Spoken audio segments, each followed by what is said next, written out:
भयंकर तबाही हुई। तबाही का ऐसा मंजर था कि हर जगह त्राहिमाम मचा हुआ था। 8 अगस्त को मैं कुल्लू पहुंचता हूं। कुल्लू पूरा डिस्ट्रिक्ट कर चुका था। मेरी साथी सुंदर ठाकुर और भूमेश कौर जी से बात हुई। पिछले 2 दिन से बिजली नहीं है, पीने की पानी की योजनाएं सब बह गई है। सभी मंत्रिमंडल के सदस्यों को कुल्लू बुलाया गया। हम सड़कों पर खड़े रहे और पहली बार 48 घंटे के भीतर बिजली, पानी और सड़क को टेम्परेरी तौर पर जोड़ा गया। 75,000 पर्यटक फंसे हुए थे। उन पर्यटकों को कैसे निकालना है? सड़कें नहीं है। दूरसंचार विभाग पूरी तरह से नष्ट हो चुका था। एम्बेसी से फोन आ रहे थे, पूरे दिल्ली से फोन आ रहे थे। हम दिन रात वहां काम करते रहे। 75,000 पर्यटकों को हमने सुरक्षित पहुंचाया, खाने पीने का पूरा इंतजाम किया। एक बड़ी घटना होने जा रही थी। चंद्रताल में एयरफोर्स के लोगों ने मना कर दिया फर्स्ट सॉर्टी लेकर आए कि वहां ना तो लैंडिंग की फैसिलिटीज है। मैं फर्स्ट सॉर्टी के जो चंद्रताल में फंसे हुए पर्यटक थे उनकी अगुवाई में खड़ा हुआ था। जब एयरफोर्स के लोगों ने इनएबिलिटी शो की, मुझे बड़ा दुख हुआ। 295 पर्यटक देश विदेश के वहां चंद्रताल में फंसे हुए थे। मैं जगत सिंह नेगी जी और संजय अवस्थी जी का धन्यवाद करना चाहता हूं। ये मेरे साथ हेलीकॉप्टर में गए, कहा हम लाएंगे। एक सैटेलाइट फोन था। ये रात को 4 से 6 फुट बर्फ काटकर 295 पर्यटकों के पास पहुंचे। रात को 2 बजे सैटेलाइट फोन से मुझे फोन करते हैं। मैंने कहा रात को चलिए। उन्होंने कहा रात को चलना खतरे से खाली नहीं है, सुबह चलेंगे। सुबह 4 बजे 295 पर्यटकों को लोसर पहुंचाया। एक भी व्यक्ति को आंच नहीं आने दी। एक दिन की दूरी हो जाती, देरी हो जाती तो कोई घटना घट जाती थी। यह सरकार की संवेदनशीलता थी। यह सरकार की संवेदनशीलता थी। जब मैं विभागों की मीटिंग लेता था, मैं सोचता था हिमाचल प्रदेश की जो संपदा है वो गांव के किसान तक नहीं पहुंच पा रही है, आम आदमी तक नहीं पहुंच पा रही है, महिलाओं के सम्मान तक नहीं पहुंच पा रही है। सभी विभागों की हमने बैठक ली। मैं शपथ लेने के बाद उस व्यवस्था को परिवर्तित किया। उस जगह गया जहां बालिका आश्रम था। उन बेटियों के पास मैं गया जिन बेटियों ने अपनी मां को खोया, अपने पिता को खोया। उन बेटियों ने मुझसे कोई मांग नहीं की। उनके हॉस्टल में गया, उनके खाने की रसोई में गया। आकर मैंने पहला निर्देश चीफ सेक्रेटरी साहब को यह दिया कि हमें अपनी संपदा का कुछ भाग, जो बच्चे अपनी मां को खो चुके, अपने पिता को खो चुके हैं, उन्हें भी देना है। और उन्हें हिमाचल प्रदेश ने हिंदुस्तान का पहला ऐसा कानून बनाया, उन्हें चिल्ड्रन ऑफ द स्टेट का दर्जा दिया। यह संवेदनशीलता सरकार की थी। इसके बाद आपदा में 22,000 घर नष्ट हो गए, 23,000 घर नष्ट हो गए। प्रधानमंत्री आवास योजना के तहत 1.5 लाख रुपया मिलता था। कोई ऐसा क्षेत्र नहीं होगा जहां मैं खुद नहीं गया। उन परिवारों के बीच में गया, उन परिवारों के आंसू को मैंने देखा। मैंने कहा हमारी सरकार आपके आंसू पहुंचेगी। अधिकारियों से बात हुई, कहा इसके लिए नियम बदलने पड़ेंगे। 1.5 लाख से ज्यादा हम प्रधानमंत्री आवास योजना या हमारी हिमाचल प्रदेश की आवास योजना के अंतर्गत हम नहीं दे सकते। मैंने कहा मैं जानता हूं हिमाचल प्रदेश में एक घर बड़ी मुश्किल से बनता है। दिन रात की मेहनत की कमाई उस मकान बनाने में लग जाती है या बच्चों की पढ़ाई में लग जाती है। ऐसे परिवार मिले जो मेरे साथ लिपट कर रोने लगे कि हम शाम को इकट्ठे बैठकर खाना खा रहे थे, पता लगा कि पहाड़ गिर रहा है, हम दौड़कर अपनी जान बचाकर वापिस आए। हमारे पास पीने के पानी का गिलास तक नहीं बचा और स्कूल के बच्चों की किताबें तक नहीं बची। इन परिवारों को बसाने का जिम्मा भी हिमाचल प्रदेश की सरकार का था। हमने उस जिम्मेदारी के लिए अपना आपदा राहत पैकेज 4500 करोड़ का दिया। केंद्र सरकार से हम अनुरोध करते रहे, हमें आज तक कोई भी स्पेशल रिलीफ पैकेज नहीं मिला है। यही नहीं, आपदा के बाद राहत के लिए टीमें केंद्र सरकार की आई। केंद्र सरकार की टीमों ने आपदा के बाद राहत की बात कही, लेकिन आज तक भी वो आपदा की 1 साल बीत जाने के बाद भी जो पीडीए में हमें मिलना चाहिए था वो अभी तक नहीं मिला। फिर भी हम उन चुनौतियों का सामना करते रहे और हम धीरे धीरे प्रदेश की अर्थव्यवस्था को पटड़ी पर ला रहे थे कि एक राजनीतिक चुनौती हमारे सामने आई। वो राजनीतिक चुनौती राज्यसभा के चुनाव में कांग्रेस के 6 विधायक कांग्रेस पार्टी को छोड़कर भारतीय जनता पार्टी में राज्यसभा के पक्ष में वोट डाल गए। मैं जानता हूं उस समय, और कुलदीप पठानिया जी भी यहां बैठे हैं, ये जानते हैं, जयराम ठाकुर जी विधानसभा में कहते अब इस सरकार को भगवान में नहीं बचा सकता। सवेरे ही 7 बजे गवर्नर साहब के पास चले गए, दर्जी को कोट पैंट करने का ऑर्डर दे दिया। अब जब जो भगवान को चुनौती देता, उसी भगवान ने और प्रदेश के देवी देवताओं ने और प्रदेश की जनता ने हमारी सरकार को बचाया। चुनाव हुए, हमने 6 टिकटें, कांग्रेस पार्टी की 6 टिकटों को हमने बांटा। एक ऐसी महिला को टिकट दिया जिसके अकाउंट में सिर्फ 23,000 रुपया था। और मैं कहना चाहता हूं, लोकसभा में 14% वोट का इंक्रीज हुआ और 6 सीटों में कांग्रेस पार्टी जीत कर आई। जो 3 सीटें भी हारी है वो 1,000, 2,000 और 3,000 के वोट से हारी है। हिमाचल की जनता ने कांग्रेस की नीतियों पर विश्वास किया और दोबारा से हमें चुनाव जिताकर भेजा। इसीलिए मैंने कहा कि हम व्यवस्था परिवर्तन से आत्मनिर्भर हिमाचल की ओर बढ़ रहे हैं। मुकेश के ट्रांसपोर्ट की बात आई, मैंने कहा मुकेश जी, आपके ट्रांसपोर्ट को 5 साल में 7,000 करोड़ रुपया दिया जाएगा। बसें कितनी है? 3,000। मैंने कहा यह लोगों की संपदा है, हमें इसको ठीक करना है। आप इलेक्ट्रिकल बसेस में जाइए, और हमने इलेक्ट्रिकल और ग्रीन हाइड्रोजन के लिए 2400 बसों का मैंने कहा आप ऑर्डर दीजिए, हम आपको पैसा देंगे। हम कोई आर्थिक कंगाली के दौर से नहीं गुजर रहे हैं, हम व्यवस्था को सुचारू करना चाहते हैं। और आपको मैं बताऊं, कभी किसी ने यह सोचा था कि ग्रामीण अर्थव्यवस्था मजबूत होगी? कभी कोई सोच सकता था जो पशुपालक है कि गाय के दूध में 15 रुपए की बढ़ोतरी की जाएगी? जो मिल्क फेडरेशन के द्वारा 30 रुपए द्वारा खरीदा जाता था वो आज 45 रुपए के द्वारा खरीदा जा रहा है। भैंस का दूध 55 रुपए के द्वारा खरीदा जा रहा है। मैं रामपुर गया, कोई बड़ा कार्यक्रम नहीं था। रामपुर की महिलाओं से मिलकर मुझे ऐसा लगा कि जैसे सही में इन लोगों ने दूध के व्यवसाय से अपनी आजीविका का साधन बना लिया है।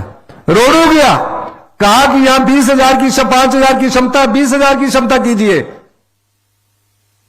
यही नहीं, गांव में लगा हुआ मनरेगा का मजदूर, मनरेगा के मजदूर को जब से मनरेगा शुरू की गई है, हमारी सरकार ने 60 रुपए की बढ़ोतरी की और 300 रुपया गांव में रहने वाली मनरेगा की मजदूर को आज हमारी सरकार की योजना के द्वारा मिल रहा है। किसान कैसे सामर्थ्य हो, किसान की आय कैसे बढ़े? मैंने बजट में घोषणा की कि हम प्राकृतिक रूप से उगाई खेती, गोबर आधारित खेती, जिसमें मक्की और गेहूं होगा, मक्की को हम 30 रुपए किलो खरीदेंगे और गेहूं को 40 रुपए किलो खरीदेंगे, जिसका कि सफल प्रयोग हमने 30 किलो रुपए के हिसाब से 4,000 क्विंटल मक्की खरीदी है और उस मक्की के आटे का भी हिमभोग के नाम से आज हमने यह शुभारंभ किया। अभी गेहूं भी खरीदेंगे।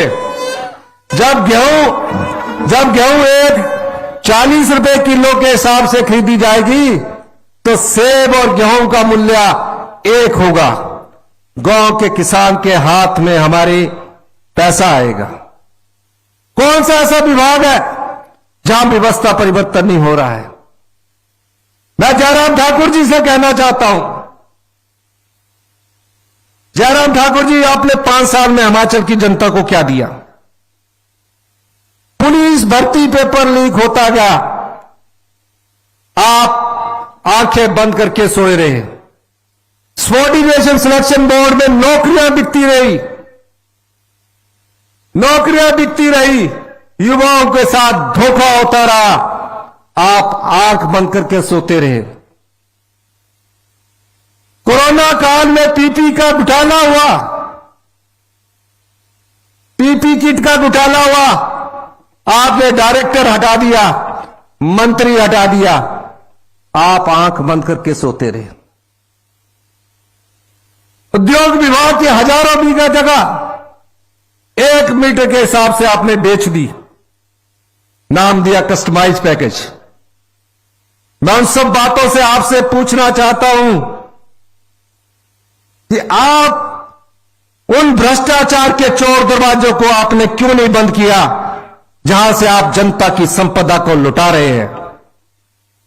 अगर हम सत्ता में आए हैं, मैं दावा कर सकता हूं, ना तो हम आपकी संपदा को लूटने देंगे, ना ही लुटाने देंगे। हम संपदा का समाज के सभी भागों में वितरण करेंगे। कर्मचारी क्या है, महिला क्या है, युवा क्या है, मजदूर क्या है, सबको हम सम्मान अवसर देंगे। और मैं आपको यह वादा इसलिए करना चाहता हूं कि हम उस दिशा में आगे बढ़ रहे हैं। मैं सभी मंत्रिमंडल के सदस्यों का धन्यवाद करना चाहता हूं, हर्षवर्धन जी का धन्यवाद करना चाहता हूं, कुलदीप पठानिया जी का धन्यवाद करना चाहता हूं, सभी सम्मानित मंत्रियों का धन्यवाद करना चाहता हूं कि हम ने दिशा पकड़ी है, अर्थव्यवस्था पटड़ी पर आ रही है। हमने 4 दिन पेंशन को वित्तीय अनुशासन में लाने के लिए ठीक किया। देश के नेता कहते हैं कि हम पेंशन भी नहीं दे पा रहे, पे भी नहीं दे पा रहे। जो 1000 गाड़ियों के लिए पैसा दे रहे हैं, क्या वो पेंशन और पे नहीं दे सकते? दे सकते हैं, सब कुछ दे सकते हैं। 1 महीने में 2 पे दी, 4% डीए दिया, 2 साल में 11% डीए हमने सरकारी कर्मचारियों को दिया। वो हमारी अर्थव्यवस्था को इंगित करता है। पुलिस के कर्मचारी बेचारे लगे रहते थे, 8 रुपए दिहाड़ी मिलती थी, हमने उसमें बढ़ोतरी की। 1000 रुपया की बढ़ोतरी पर मंथ के हिसाब से पुलिस कर्मचारियों के हमने 8 रुपए डाइट मनी को बढ़ा कर दिया। और मैं आपको यह भी कहना चाहता हूं, हम दिन रात आपके लिए हैं। हम चाहते हैं कि आने वाले समय का बजट ग्रामीण अर्थव्यवस्था को मजबूती का बजट होगा। कहीं कोई पैसे की कमी नहीं है, लेकिन भारतीय जनता पार्टी के झूठ का सामना आप लोगों ने जोर से करना है। झूठ जितना भी सच से टकराए, झूठ बार बार सच से टकराता है, झूठ का कई बार सामना सच से होता है, लेकिन अंत में जीत सत्य की होती है। मैं एक दिन देख रहा था, मैं दिल्ली में था, नड्डा जी बिलासपुर में एक रैली को संबोधित कर रहे थे। जगत प्रकाश नड्डा जी, बड़ी खुशी की बात है, आप भारतीय जनता पार्टी के नेशनल लीडर हैं, प्रेसिडेंट हैं। हमें खुशी होती है कि छोटे से प्रदेश से जाकर एक राष्ट्रीय पार्टी का नेता बनता है। पर दुख उस समय हुआ आपसे जब आप मंच के माध्यम से कह रहे थे कि सुक्खू जी की तो मती मारी गई है कि टॉयलेट टैक्स लगा दिया गया है। मैं नड्डा जी को कहना चाहूंगा, अपने भारतीय जनता पार्टी के पूरे एमएलओ को पूरा दिन, जैसे मुकेश जी ने कहा, 24 घंटे टॉयलेट में रखिए और अगले महीने का बिल चेक करिए। आप जैसे नेता के मुंह से यह शोभा नहीं देता था। और मैं यह भी कहना चाहता हूं, हमारी सरकार में कोई भ्रष्टाचार नहीं हुआ है। हम आने वाले समय में, आने वाले 3 साल में 2027 के हम अप्रैल महीने में जश्न मनाएंगे। मैं बार बार कहता हूं कि हम सत्ता में सत्ता सुख के लिए नहीं आए हैं। मैं कोई बड़ी बड़ी गाड़ियों में घूमने के लिए नहीं आया हूं। आप देखते हैं आज भी मैं ईवी व्हीकल पर चलता हूं। हम सत्ता में व्यवस्था परिवर्तन करने के लिए आए हैं। शिक्षा के क्षेत्र का हाल देख लीजिए। आज शिक्षा के क्षेत्र में अगर गुणात्मक शिक्षा के क्षेत्र की बात कर ली जाए तो हिमाचल प्रदेश 21वें स्थान पर पहुंच चुका है। हम और शिक्षा मंत्री दिन रात मेहनत कर रहे हैं, कोशिश कर रहे हैं कि गुणात्मक शिक्षा में सुधार लाया जाए। यह क्यों हुआ? जो सरकारी स्कूलों में पढ़ने वाले बच्चे हैं उनके परिवारों को भी हम धोखा दे रहे हैं, और जो बच्चे स्कूल में आते हैं उनको भी हम धोखा दे रहे हैं। हमें फैसले करने पड़ेंगे। अर्थव्यवस्था मजबूती से अगर आगे तभी बढ़ सकती है जब हम सही फैसले सही दिशा में करें। हेल्थ सेक्टर में देख लीजिए, बिलासपुर से और ट्रांसफर होता है एम्स से पीजीआई पहुंच जाता है। क्यों इस हेल्थ सेक्टर का इतने निचले स्तर पर पहुंचना हुआ है? यह सिर्फ भारतीय जनता पार्टी की जो 5 साल की सरकार थी, जो सिर्फ कुर्सी बचाने के लिए संघर्ष करती रही, वो उस कुर्सी बचाने के चक्कर में हिमाचल की जनता का बेड़ा गर्क करके गई है। ये सब चीजें मैं आपको इसलिए कह रहा हूं कि हम 2027 में आत्मनिर्भर हिमाचल बनाएंगे और 2032 में हिंदुस्तान का सबसे समृद्धशाली और अमीर राज्य बनाएंगे। इस दिशा में हमने काम शुरू किया है।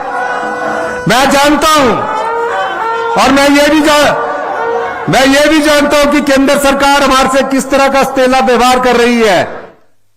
हमने 1 साल में, और दूसरा वर्ष हमारा खत्म होने वाला है, 2200 करोड़ रुपए का राजस्व एकत्रित किया है। राजस्व एकत्रित किया है।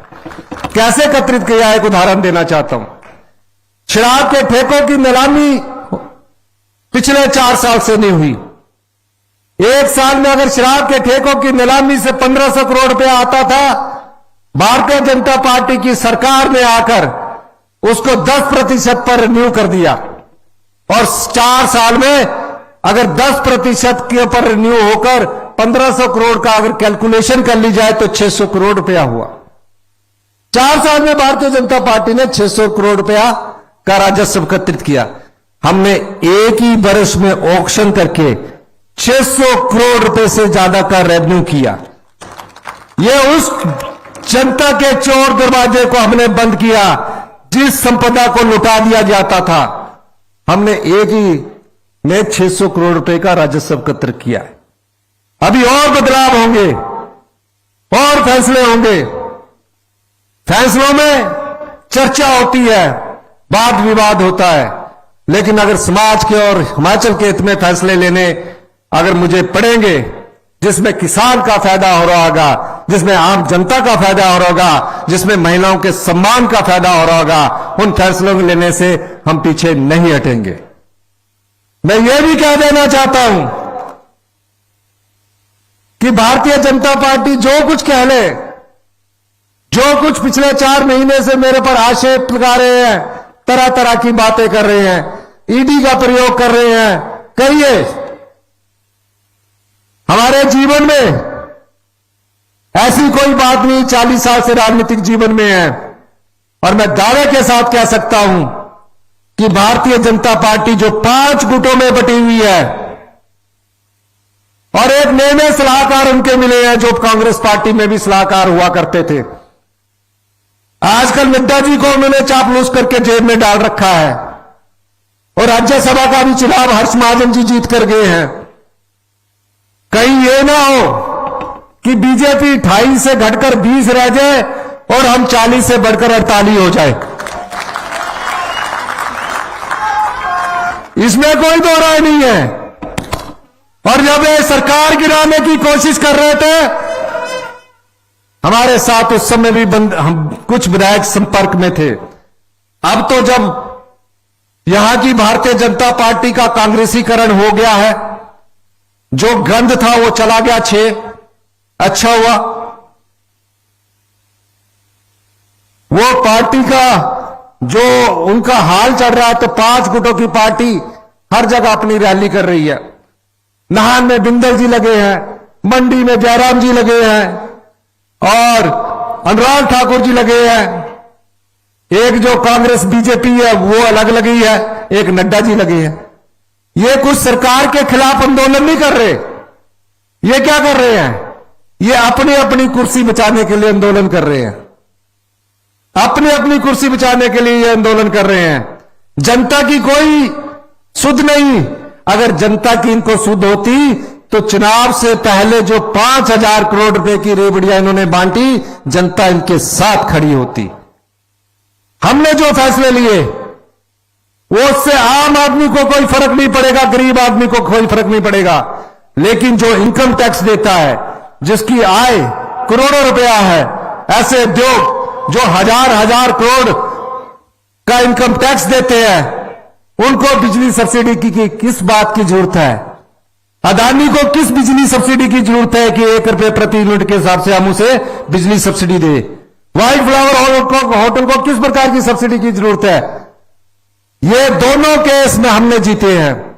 व्हाइट फ्लावर का केस भी हमने जीता क्योंकि हमारी सरकार ने सुप्रीम कोर्ट में अच्छे वकील खड़े किए। और जो अदानी जी को 280 करोड़ रुपए देने की बात भारतीय जनता पार्टी ने 18% इंटरेस्ट के साथ की थी, हमने इनकार किया और हमने उस केस को भी जीता।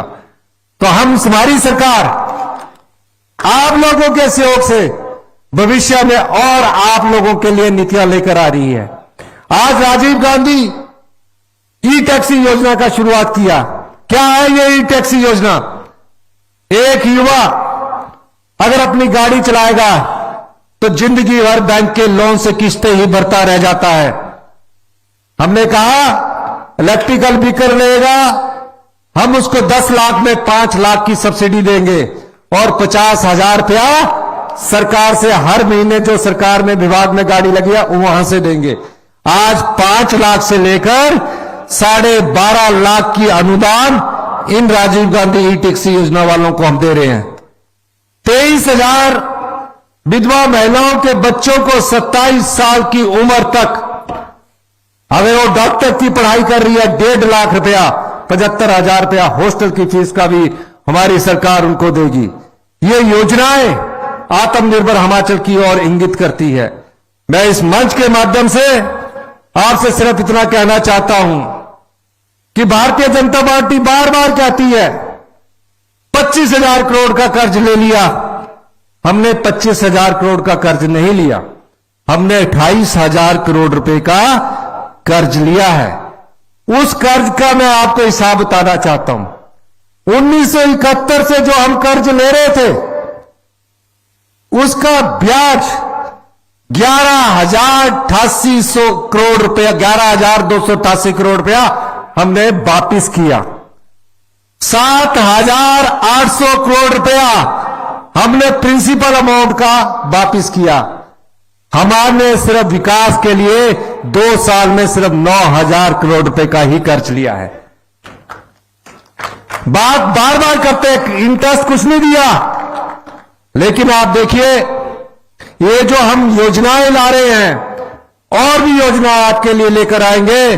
आप विश्वास कीजिए, अगले आने वाले 3 साल में हम फैसलों के माध्यम से हिमाचल प्रदेश को आत्मनिर्भर बनाएंगे। इसीलिए 2027 में हिमाचल प्रदेश आत्मनिर्भर बनेगा और 2032 में हिंदुस्तान का सबसे समृद्धशाली और अमीर राज्य होगा। अभी मैं पिछले दिनों राहुल गांधी जी से मिला। राहुल गांधी जी से मेरी चर्चा हुई। राहुल गांधी जी का सिर्फ एक ही संदेश था, संपदा सब वर्गों में समाज के सभी लोगों को मिलनी चाहिए। और मुझे खुशी है, उन्होंने कुछ बिंदुओं पर मुझे कहा कि गांव के किसान के हाथ में पैसा कैसे पहुंचना है, गांव के लोगों की अर्थव्यवस्था कैसे मजबूत करनी है। अगला बजट बनने से पहले मुझसे आपने चर्चा करनी है। और ये राहुल गांधी जी की सोच है, जो आज गेहूं और मक्की का मूल्य 30 रुपए और 40 रुपए किलो के हिसाब से आपको मिल रहा है। जिस नेता के खिलाफ ये बार बार कहते हैं, अगर राहुल गांधी जी ने देश का प्रधानमंत्री बनना होता तो डॉक्टर मनमोहन सिंह जी ने कई बार कहा कि आप आइए इस देश के प्रधानमंत्री बनिए। उन्होंने कहा मैं देश के प्रधानमंत्री के लिए कभी भी इस बात का इच्छुक नहीं हूं। इस समय मैं कांग्रेस पार्टी के अध्यक्ष के पद स्वीकार करता हूं। तो भारतीय जनता पार्टी वाले जो लोग उन पर टीका टिप्पणी करते हैं, उन्हें यह सोचना चाहिए जिसकी माताजी ने प्रधानमंत्री के पद को त्यागा हो, उस परिवार को पद की कोई भूख नहीं होती। इसीलिए जो योजना हिमाचल प्रदेश में लागू हो रही है, वो माननीय राहुल गांधी जी की सोच से इंगित योजनाओं को हम लागू कर रहे हैं। और आने वाले समय के बजट में आप ग्रामीण अर्थव्यवस्था को देखकर आप पाएंगे कि गांव के लोगों के लिए हम योजनाएं लेकर आ रहे हैं, क्योंकि 70% ग्रामीण आबादी हिमाचल प्रदेश में निवास करती है। इन्हीं शब्दों के साथ एक बार आप सब लोगों का बहुत बहुत धन्यवाद। जय हिंद, जय हिमाचल। कांग्रेस पार्टी, राजीव शुक्ला जी, राहुल गांधी जी, प्रियंका गांधी जी, खड़गे साहब, धन्यवाद। बहुत आभार माननीय मुख्यमंत्री जी आपका। एक बार पुनः जोरदार तालियों के साथ माननीय मुख्यमंत्री जी का अभिनंदन। माननीय मुख्यमंत्री जी, बीते 2 वर्षों में जो विकास की गाथा हिमाचल में लिखी गई है, उसका संकलन कर सूचना एवं जनसंपर्क विभाग ने एक विकास संकलन तैयार किया है। आपसे अनुनय है अपने करकमलों से कृपया इसका विमोचन करने के लिए।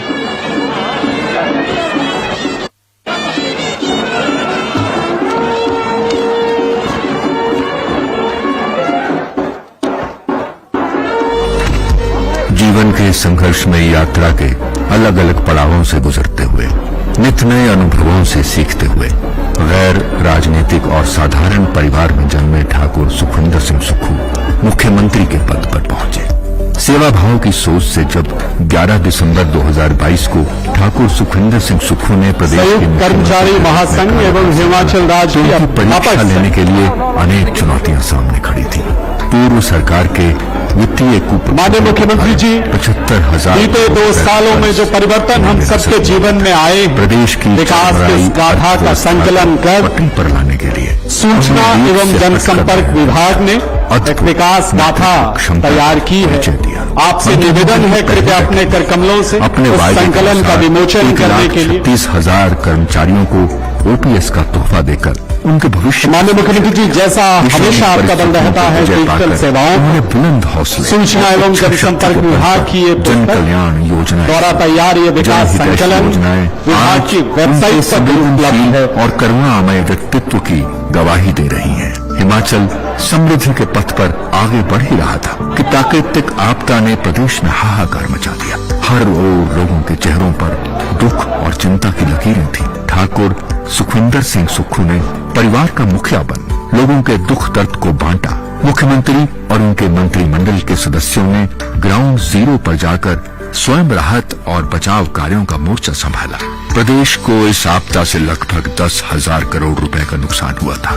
बिना किसी केंद्रीय सहायता के मुख्यमंत्री ने प्रदेश के अपने संसाधनों से आपदा प्रभावितों को 4500 करोड़ रुपए का विशेष राहत पैकेज दिया। राहत राशि के नियमों में बदलाव कर इसे 25 गुना तक बढ़ाया गया। मुख्यमंत्री के प्रयासों से एक बार फिर हिमाचल रूपी उपवन में खुशियों के फूल खिलने शुरू हो गए और प्रदेश में विकास का पहिया चलने लगा।